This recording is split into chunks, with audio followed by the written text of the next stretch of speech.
का आजा बेटा, बहुत बढ़िया। ये देखो सांपला ब्रांच से है लड़का, इसका आर्मी में सिलेक्शन हो गया। कब जाना है? ट्रेनिंग कंप्लीट हो गई है? अरे वाह, बहुत बढ़िया बेटा। कितने दिन की ट्रेनिंग करके आया? 7.5 महीने। कहाँ हुई ट्रेनिंग? जबलपुर मध्य प्रदेश में। ठीक ठीक, जबलपुर में हाई कोर्ट भी है ना मध्य प्रदेश का। अभी मैं इनको हाई कोर्ट ही पढ़ा रही थी। कैसी रही ट्रेनिंग? टफ होगी काफी? अच्छा, अब पोस्टिंग कहाँ है? श्रीनगर दे दिया। पहले हार्ड सेंटर्स देते हैं शायद, है ना? चल बहुत बढ़िया। अब श्रीनगर कब जाना है? 3 तारीख को रिपोर्टिंग है। अच्छा, 3 नवंबर की। चल बहुत बहुत मुबारक हो बेटा। पिताजी क्या करते हैं? पापा सीबीआई में। और मम्मी हाउसवाइफ हैं। अच्छा, कितने दिन पढ़े हमारे पास? तकरीबन 8-9 महीने। 8-9 महीने मेहनत की। अच्छा, पेपर जो हुआ तब था कि मेरा हो जाएगा सिलेक्शन? हाँ मैम, तैयारी अच्छी थी। तैयारी बढ़िया थी। चलो, ये बेटा हम लोग ना आईसीएस में एक हमने ट्रेंड बनाया हुआ है।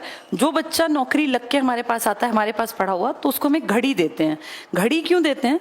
क्योंकि घड़ी समय बताती है, और जब कोई अपने समय को अपने अनुसार चेंज कर लेता है, क्योंकि समय एक उम्र में आपके हाथ में होता है। बुढ़ापे में समय आपके हाथ में नहीं होगा ना, बचपन में होता।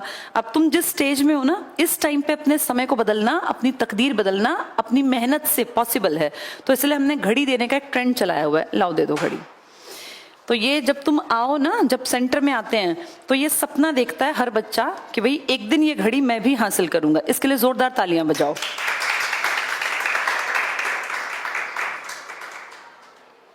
बहुत बहुत मुबारक हो बेटा। और दूसरी घड़ी किसके लिए है? मैडम ये बच्चा चंडीगढ़ पुलिस में का टेस्ट है। अच्छा अच्छा अच्छा अच्छा अच्छा, चलो बहुत बढ़िया। आ जाओ बेटा।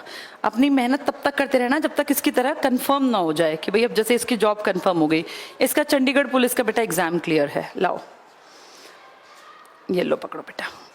अभी अभी दिल्ली पुलिस का भी होगा एग्जाम।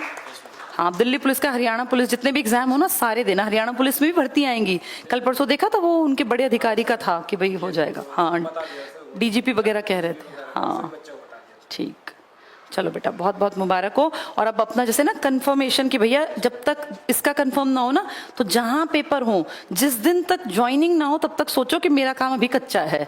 जिस दिन ज्वाइनिंग हो जाए ना कि हाँ अब जैसे ये ट्रेनिंग कराया, क्योंकि सरकारों के काम ना अधर में लटक जाते हैं, तो अपनी तैयारी अच्छी करना। पर तुम्हारी तैयारी अच्छी है तभी तुम्हारा पेपर पास हुआ है। बहुत बहुत मुबारक हो बेटा।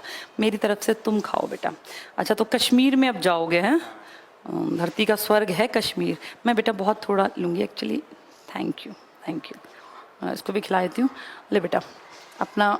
नहीं, मैं सर को भी खिला दूँगी। सर तो खाते ही रहते हैं। हम टीचर्स और जो हमारे ब्रांच वाले लोग हैं ना, हम लोग खाते रहते हैं। लीजिए सर। चलो बहुत बहुत मुबारक हो। आ जाओ दोनों एक बार फोटो खिंचा लो, एक सिंगल में। नहीं, घड़ी ले लो बेटा, घड़ी की कीमत है। तुमने समय बदला है अपना।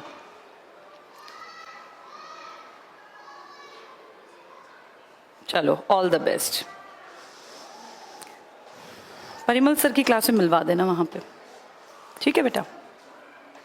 तो देखो जैसे इन लोगों ने अपनी घड़ी ली है ना, ये घड़ी समय बदलेगी। अपने मन में आज ये धार लो कि मुझे भी एक दिन अपनी ऐसी घड़ी लेनी है। तुम्हें देखने में लग रहा है तुम्हारे और मेरे बीच में 2 कदमों का फासला है, लेकिन वहां से यहाँ घड़ी लेने में ना 1.5 साल लग जाता है बेटा। ठीक है बेटा, मुबारक हो। दोनों खूब तरक्की करो, आगे बढ़ो, ठीक है? चलो, तो बेटा ये मेहनत है। अब इन लोगों ने देखो मेहनत की। ये भी नॉर्मल से परिवारों से थे। सब नॉर्मल ही होते हैं हम इंडिया में, कोई ज़्यादा अमीर परिवारों से हम होते नहीं हैं। एवरेज मिडिल क्लास का बच्चा अपनी ज़िंदगी बदलना चाहे तो नौकरी सबसे बढ़िया रास्ता है। वैसे मैंने अभी बात की थी तुमसे, बिजनेस भी कर सकते हैं, पर बिजनेस में ना बेटा बैक चाहिए होती है। 99% बिजनेस बिना बैक के असफल होते हैं। 1% कोई सफल होता है, उसको लोग सोच के देखते हैं कि भैया ऐसा हम भी बन जाएंगे। सब नहीं बन सकते, बन सकते हैं कुछ तो अजूबे हमेशा से धरती पर रहे हैं, लेकिन उस 1% के पीछे सब बिना पैसे वाले आदमी कैसे चलेंगे?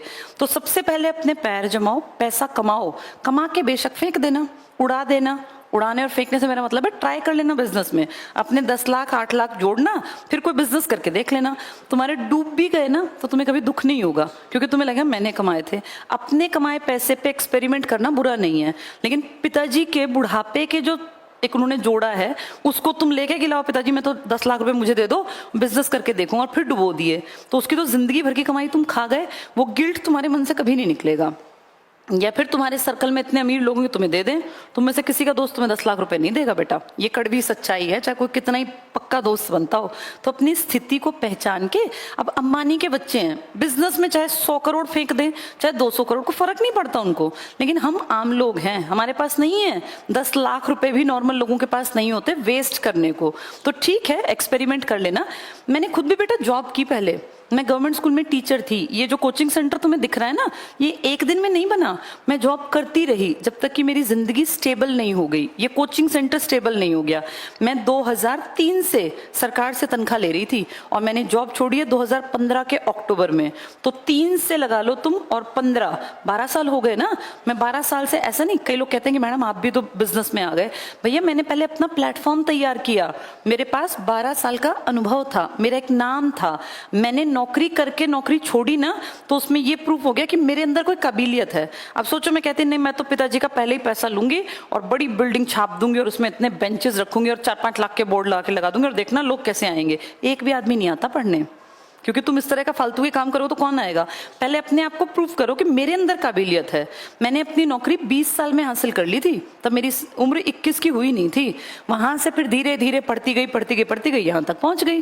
तो इसलिए अब जैसे ये लड़के आए हैं, यंग नौजवान लड़के थे, पैसा कमा के कितना ही फेंक देंगे ना, दिक्कत नहीं आएगी। लेकिन पिताजी का पैसा खर्च करेंगे तो गलत होगा। ठीक है।